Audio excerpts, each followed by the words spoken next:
A sua verdadeira liberdade está na dependência de Deus. A sua verdadeira liberdade está na dependência de Deus.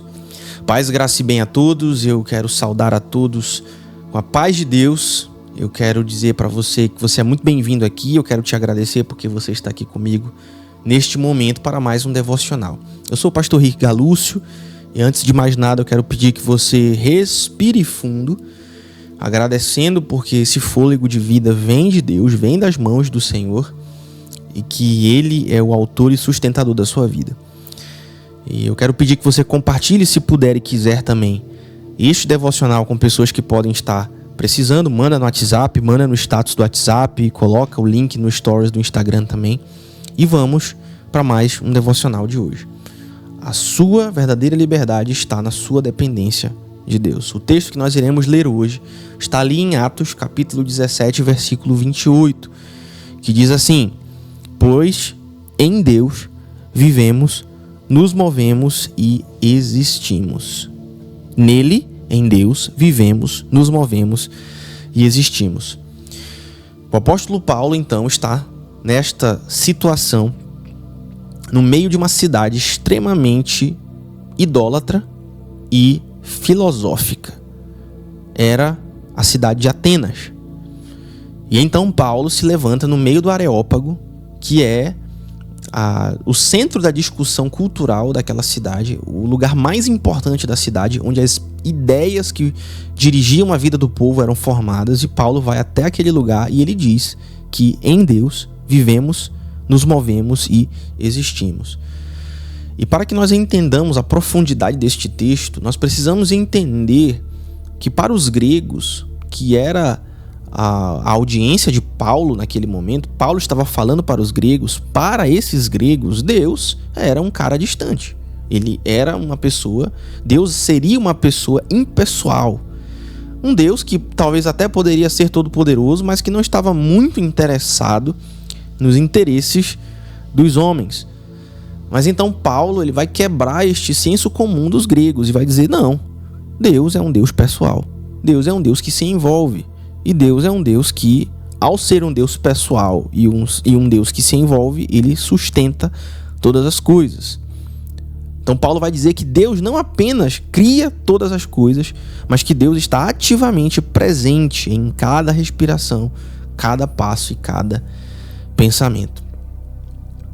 E você pode imaginar como os gregos receberam esta declaração de Paulo. Mas muitas vezes a reação dos gregos é a nossa reação hoje. Essa declaração de Paulo é uma declaração absolutamente forte, que significa o quê? Que nós não estamos vivos porque o nosso corpo funciona. Ou seja, a nossa existência não é simplesmente biológica. Nós estamos vivos porque Deus está sustentando a cada um de nós. O universo, então, não é apenas criado por Deus, ele é mantido pela palavra do poder de Deus, e isso inclui a nossa vida. Assim, o Evangelho não apenas nos salva da morte eterna, mas nos ensina a viver de forma plena e com plena consciência de que nós dependemos do Senhor para absolutamente todas as coisas.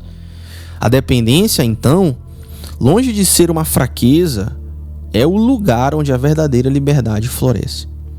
E isso é diferente daquilo que o mundo diz. O mundo diz que nós devemos fazer o que quisermos, e se fizermos o que quisermos, estaremos livres. Mas as Escrituras contrariam esta ideia.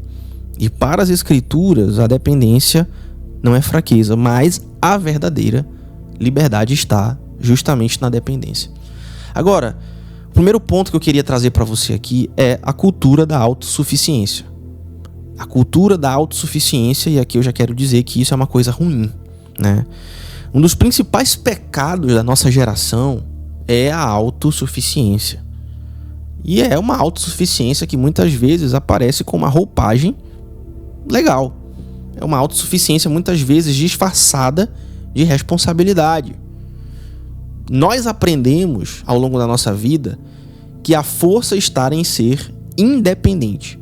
Mulheres e homens, na verdade, garotas e garotos são criados na maioria das casas que estão imersas nessa cultura, para que sejam pessoas independentes, no pior sentido da palavra, que não precisar de ninguém, que devem ser os donos de seus narizes, que devem ditar os seus próprios rumos. E isso molda a nossa espiritualidade. Afinal de contas, se nós somos autônomos e precisamos fazer tudo, sei lá, se podemos fazer tudo o que precisamos fazer para ter uma vida plena e tudo está contido em nós, então para que orar? Para que depender de Deus, né? Você já parou para pensar nisso? Então a dependência de Deus é vista como imaturidade ou a dependência de outras coisas externas. Ninguém precisa de ninguém, todo mundo é por si e Deus por todos, se é que você de fato acredita em Deus. Mas a Bíblia nos dá um outro paradigma. Depender é ser maduro espiritualmente. Se nós acreditamos nessa história de que nós somos autossuficientes, nós nos afastamos da fonte da vida. Então tome cuidado com isso. Além disso, ao viver como se tudo dependesse de nós, se você vive como se tudo dependesse de você, você vai se tornar, sabe o quê? Ansioso. Vai querer controlar aquilo que não te cabe. Vai se tornar apático espiritualmente. Só tem coisas ruins associadas a uma escolha de achar que você não precisa de nada. Mas a vida não é para ser esse peso insustentável. Para pensar nisso. Se tudo depende de você, a sua vida vai ser um peso insustentável. Vai ser insuportável viver. Por quê? Porque tudo vai depender de você. Então você precisa de Deus. E Atos capítulo 17 vai nos confrontar para dizer que nós não somos autônomos. Deus é quem nos dá fôlego. Deus é quem supre cada uma das nossas necessidades. Não é apenas Ele que nos criou. Não é apenas isso. É que Ele, neste exato momento, está sustentando cada função do nosso ser. Acordar de manhã, então, é um milagre e não uma rotina que você tem direito, digamos assim. E é isso que a Bíblia diz. Agora, o segundo ponto é uma sustentação amorosa e presente. Deus não somente quer que nós nos curemos da cultura da autossuficiência, Ele quer que nós entendamos que a sustentação que Ele faz da nossa vida é amorosa e presente. O que a doutrina bíblica diz, então? A doutrina bíblica vai dizer que Deus não simplesmente dá corda pra gente e faz com que a gente viva a nossa vida de forma autônoma. Ele não nos solta, Ele não dá corda e nos solta no mundo, né? E nos deixa a nossa própria sorte. Mas a Bíblia nos diz que Deus continua envolvido como um pai atento, como um artista que está apaixonado pela sua obra, que somos nós. Atos 17 nos mostra isso de forma poética e poderosa, dizendo assim: nele vivemos, nos movemos e existimos. Cada verbo desse versículo, né, existir, viver, mover, denuncia contra a nossa arrogância e revela que nós devemos ser gloriosamente dependentes desse Deus. O que isso significa na prática? Significa que não existe parte da nossa vida onde Deus esteja ausente, ou que deveria estar ausente. Não existe essa ideia. Deus deve estar presente. Deus deve ser interveniente em todas as esferas da nossa vida. E o que isso... Outra implicação disso na nossa vida é o quê? Que nós devemos viver à luz, né? Um acraseado aí, à luz dessa presença. Porque isso vai mudar absolutamente tudo na nossa vida. Quando entendemos que nosso respirar vem de Deus, o nosso respirar vira adoração. Quando entendemos que o nosso fôlego vem de Deus, o nosso fôlego vira adoração e oração. E a rotina vira o nosso altar de adoração. A dependência deixa de ser uma limitação. Afinal de contas, não pensamos mais como o mundo, mas temos a mente de Cristo para nos trazer o entendimento de que dependência é liberdade de verdade. Porque se Deus está sustentando tudo, então eu posso descansar e eu posso trocar o meu fardo com o fardo de Deus, que é suave. E por isso eu falo agora do terceiro e último ponto, que é justamente sobre como Jesus e o Evangelho realmente nos curam dessa cultura da autossuficiência, né, que é um problema tão grande para nós. E o terceiro ponto, então, é o Filho que entregou o fôlego por nós. Jesus Jesus Cristo não apenas nos criou com o Pai. Ele não simplesmente é a palavra que trouxe todas as coisas à existência. Jesus é também aquele que entrou no nosso mundo para restaurar a nossa relação com o fôlego divino. Na cruz do Calvário, Jesus entregou voluntariamente o seu Espírito. O dono da vida expirou para que eu e você pudéssemos inspirar e viver de forma livre. O justo morreu no lugar do injusto. O justo morreu sufocado para que o injusto pudesse respirar. E quando ressuscitou, ele soprou sobre os seus discípulos e disse: recebam o Espírito. E esse é o nosso fôlego de vida. Em Cristo não apenas continuamos existindo, mas passamos a viver com propósito. O Espírito Santo é o sopro renovador que nos guia, nos sustenta e nos transforma. Por isso, cada respiração, a partir do momento em que estamos em Cristo, não aponta mais para a nossa força, mas para a presença constante de Deus em nós. E assim, respirar se torna um ato de adoração, e é isso que nós devemos buscar. Então, respire para a glória de Deus. Respire como um hábito de adoração e de entrega completa. Diga assim: eu respiro porque Deus quer, e se Deus quer que eu respire, é para a sua glória. É isso que você tem que dizer hoje. Agora, qual é a aplicação prática de tudo isso que estamos aprendendo hoje?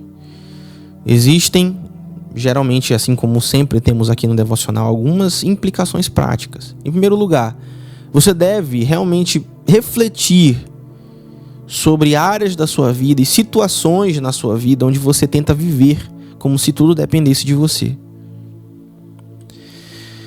Além disso, você deve meditar nessa passagem de Atos, capítulo 17, e buscar de Deus o que esse texto quer dizer na sua vida. E compartilhar com alguém que esteja sobrecarregado. Você vai ajudar alguém a se libertar dessas amarras da autossuficiência e mostrar que Deus pode libertar da ansiedade e do peso de querer ter o controle de tudo. Certo? Então, é isso. Neste momento eu quero pedir para você que a gente ore junto. Nós iremos orar nesse momento. E eu quero pedir que, se você quiser e puder, você repita essa oração após mim. Se você puder, repita mentalmente. Mas se você puder também, você pode repetir de forma audível. Vamos orar? Deus sustentador, eu te adoro porque o Senhor não está distante. Eu te adoro porque Tu és o ar que respiramos. Tu és o chão onde nós caminhamos. Tu és a força que nos move. E eu te louvo porque em Ti vivemos, existimos e nos movemos. Confessamos que muitas vezes vivemos como se a vida fosse por nosso mérito, como se a força viesse de nós. Confessamos que às vezes tentamos carregar o mundo nos ombros. Por isso eu peço que o Senhor nos perdoe. Pai Santo, por nossa arrogância disfarçada de responsabilidade, eu peço que o Senhor nos purifique. Esqueça os nossos pecados, restaura-nos para a Tua glória e ajuda-nos a sermos completamente dependentes de Ti. No dia de hoje, Pai Santo, eu quero ser um ser consciente, um filho consciente, humilhado e consciente de que respirar e ter o fôlego de vida é um dom, um presente que o Senhor me dá. E eu quero usar este presente para a Tua glória. Que o Teu Espírito, soprado pelo próprio Jesus Cristo, renove em mim a alegria de depender. Que eu possa ser alegre com a ideia de depender de Ti. E que eu possa confiar e ser completamente pleno ao ser sustentado pelas Tuas mãos. Crendo que estou orando segundo a Tua vontade, pela fé, já me aposto da vitória. Eu oro tudo isso em nome de Jesus. Amém, amém e amém. É isso aí, meu amigo e minha amiga.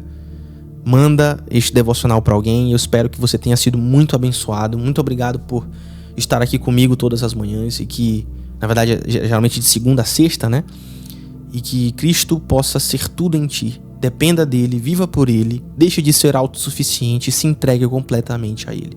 Que Deus te abençoe, é isso aí, e até a próxima.